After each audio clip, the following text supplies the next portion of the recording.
Python programming এর জন্য সর্বপ্রথম আমাদের সিস্টেমে পাইথন ইন্টারপ্রেটারটি ইনস্টল করে নিতে হবে। এজন্য সর্বপ্রথম আমাদেরকে পাইথন সফটওয়্যার ফাউন্ডেশনে গিয়ে ডাউনলোড করে নিতে হবে। আমরা এখানে পাইথন লিখে সার্চ দিব, পাইথন ডাউনলোড। এখানে কি আমরা পাইথন অর্স নামে এই সফটওয়্যারটি ডাউনলোড করব। এখান থেকে ডাউনলোড পাইথন 3.13 বা লেটেস্ট ভার্সন বা অন্য যে কোনো একটি ভার্সন ডাউনলোড করতে পারি। এখান থেকে আমরা অন্যান্য সফটওয়্যারের মতো এটা ইনস্টল করে নিতে হবে।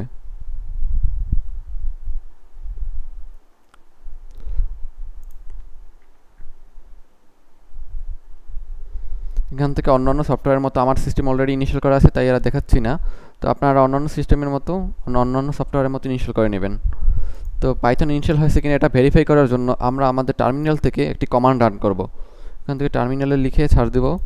তো এখান থেকে আমরা যদি লিখি পাইথন ড্যাশ ভার্সন, তাহলে কিন্তু এটি আমাদের পাইথন ভার্সনটি শো করবে। আমার সিস্টেম পাইথন 3.11 ইনস্টল করা আছে। তো এরপর আমাদের আরেকটি যে সফটওয়্যার লাগবে সেটা হচ্ছে ভিএস কোড। প্রোগ্রামিং জন্য এখানে কোড, এখানেই আমরা প্রোগ্রামটি করব।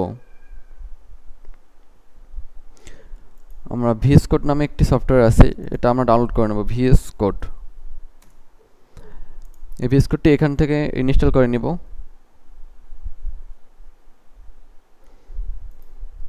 তো সবগুলো সফটওয়্যার ইনস্টল হয়ে গেলে আমরা ভিএস কোডটি ওপেন করে নেব।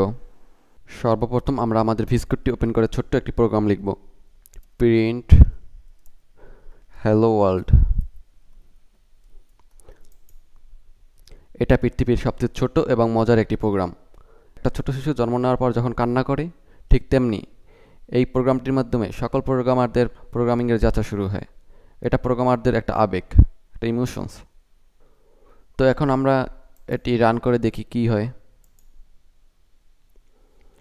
এখানে আমি ব্র্যাকেটের ভিতর হ্যালো ওয়ার্ল্ড লিখছি। তো এখানে হ্যালো ওয়ার্ল্ড টেক্সটটি ডিসপ্লে করতেছে। তার মানে প্রিন্ট লিখে ব্র্যাকেটের ভিতর ডাবল কোটেশন বা সিঙ্গেল কোটেশন দিলে আমি ব্র্যাকেটের ভিতর যা লিখব সেটাই প্রদর্শন করবে। এখন এই ব্র্যাকেটের ভিতর যদি আমি অন্য কিছু লিখি, যেমন এখানে আমি লিখতে চাই রহিম। রহিম লিখে যদি আমি রান করি, দেখুন এখানে কিন্তু রহিম লেখাটি চলে আসছে।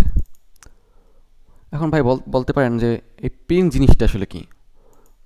ভাই প্রিন্ট জিনিসটা কিছু না, এটা আসলে একটা ফাংশন। আমি ভাই বলতে পারেন ফাংশনটা কি আসলে, এটা এখন বোঝার দরকার নেই, আমি আস্তে আস্তে বলবো সব। আপনারা তো এতটুকু জেনে রাখেন, প্রিন্ট লিখে ব্র্যাকেটের ভিতর একটা কোটেশন দিব। কোটেশন দেওয়ার পরে যা লিখবো সেটাই ডিসপ্লে হবে। যেমন এখানে যদি আমি নাম্বার লিখি, এখানে যদি নাম্বার লিখি তখন কিন্তু আমাদের নাম্বারটি এখানে প্রদর্শন হবে। কিন্তু একটা কথা আছে, যখন আমরা নাম্বার লিখব, যখন কোনো সংখ্যা, যে কোনো সংখ্যা লেখার সময় আমাদের এই যে কোটেশন দিচ্ছি, এই যে সিঙ্গেল কোটেশন অথবা ডাবল কোটেশন, এখানে সিঙ্গেল কোটেশন দিলেও হবে, ডাবল কোটেশন দিলেও হবে। এখানে আমরা যদি এই সবগুলো কেটে দিই, এখানে যদি আমরা শুধু নাম্বার লিখি, নাম্বার লিখে যদি ব্র্যাকেট ক্লোজ করে দিই এবং রান করি, তাহলে কিন্তু এটা নাম্বারটি আমাদের এখানে প্রদর্শন করতেছেই। অর্থাৎ পাইথন ডিফল্টভাবে পিন যদি আমি কোটেশন না দিই, তাহলে সেটা ডিফল্টভাবে নাম্বার হিসেবে সে আউটপুট প্রদর্শন করবে, এটা নাম্বার হিসেবে ডিটেক্ট করবে আর কি। অর্থাৎ পাইথন নাম্বার বাই ডিফল্ট সে রিকগনাইজ করে, এজন্য কোনো কমা অথবা কোটেশন দিতে হবে না।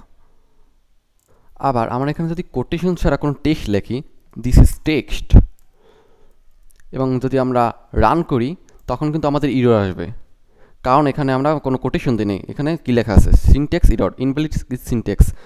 ঠিক আছে, এখানে আমাদের কোটেশন অবশ্যই মাস্ট বি দিতে হবে। এখানে আমরা সিঙ্গেল কোটেশন অথবা ডাবল কোটেশন দিতে হবে। দেখুন এখন আমরা এখানে সিঙ্গেল কোটেশন দিই, এখানে যদি আমরা ডাবল কোটেশন দিই তাহলে কিন্তু হবে না। এখানে আমরা এখন ডাবল কোটেশন দিচ্ছি, এই শুরুতে আমরা সিঙ্গেল কোটেশন দিছি এবং পরবর্তীতে আমরা ডাবল কোটেশন দিচ্ছি, তখনও কিন্তু আমাদের ইরর আসবে। এই যে আমরা রান করে দেখছি, এখানে কিন্তু এখানেও ইরর আসছে। তো আমরা এখানে কি করব, এখানে আমরা সিঙ্গেল কোটেশন দিলে সিঙ্গেল কোটেশন দেব এবং ডাবল কোটেশন দিলে ডাবল কোটেশন দেব, যে কোনো একটা দেব, হয় সিঙ্গেল কোটেশন অথবা ডাবল কোটেশন। তো এখন আমরা রান করছি, এখন কিন্তু আমাদের টেক্সট ভালোভাবে প্রিন্ট হচ্ছে, এখন কিন্তু কোনো ইরর আসছে না। তো আমরা এর মানে বুঝলাম, আমরা যদি কোনো টেক্সট প্রদর্শন করতে চাই তাহলে আমাদের অবশ্যই কোটেশন দিতে হবে। আর আমরা যদি সংখ্যা বলতে যে কোনো সংখ্যা হতে পারে, যে কোনো ন্যাচারাল নাম্বার 1 থেকে ইনফিনিট পর্যন্ত, অথবা যে কোনো ফ্লোটিং, এখন ডেটা টাইপ, এখানে আমরা ডেটা টাইপ নিয়ে কথা বলতেছি না, এখনও আমরা ডেটা টাইপ নিয়ে পরবর্তীতে কথা বলবো। এতটুকু জেনে রাখি, টেক্সট বা কোনো ক্যারেক্টার টাইপ যদি থাকে তখন সেটা হচ্ছে স্ট্রিং টাইপ ডেটা। এখন ডেটা টাইপ বলতে বোঝা হচ্ছে ডেটা কি টেক্সট নাকি নাম্বার, এই ধরনের ডেটাকে। যেমন ধরুন এটা হচ্ছে টেক্সট টাইপ ডেটা, আর আমরা যদি কোনো সংখ্যা লিখি তখন সেটা হবে ইন্টিজার টাইপ বা নিউমেরিক টাইপ। এখানে 5 এটা হচ্ছে একটা নাম্বার সূচক সংখ্যা। পরবর্তীতে আমরা ডেটা টাইপ এবং ভ্যারিয়েবল নিয়ে আলোচনা করব। আজকে এতটুকু জেনে রাখি, প্রিন্ট এটা হচ্ছে একটা ফাংশন, এর কাজ হচ্ছে কোনো কিছু প্রিন্ট করা। আমরা যেমন মনিটরে কোনো কিছু দেখতে পাই, ঠিক তেমনি প্রোগ্রামিংয়ে কোনো কিছু প্রদর্শন করতে হলে আমাদের প্রিন্ট ফাংশনটি ইউজ করতে হবে।